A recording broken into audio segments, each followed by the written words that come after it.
આજથી છે ને તાર મારે ભેગું રસોઈ કરવાની છે.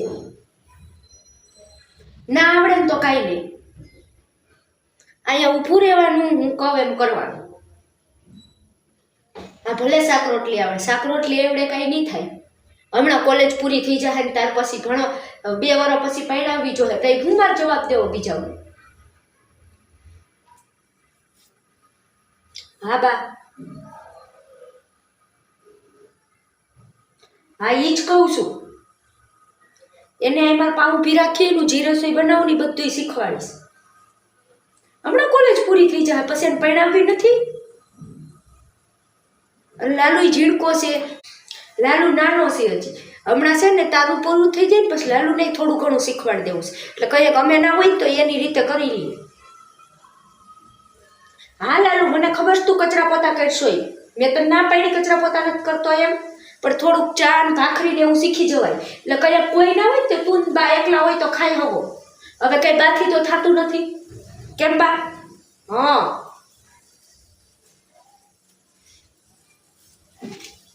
આ જો આ છે ને એ આ તેલ આવી ગયું ને એમાં નાખી દેવાનું. અને તેલ કેવું આવવું જોઈએ? હા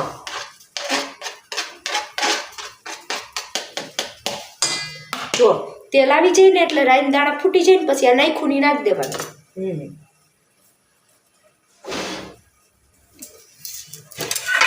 પછી આ બધા સૂકા મસાલા કહેવાય. પછી છે ને સેજ હળદર નાખી દેવાની, સેજ ચટણી. હળદર છે ને અડધી ચમચી અને ચટણી 1 ચમચી, આપણે જેવું તીખું ખાઈએ એ પ્રમાણે. અને ધાણા જીરું, ધાણા જીરું ઉપરથી નાખીએ ને ઉતારીને તો મસ્ત સ્વાદ આવે. અને સ્વાદ પ્રમાણે નિમક. પછી છે ને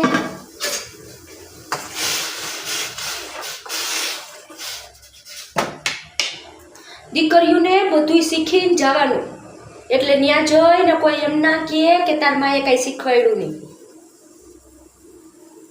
હા હવે જે કહું ને એ ધ્યાનમાં રાખવાનું, બધી વસ્તુ મગજમાં બેહાડવાની.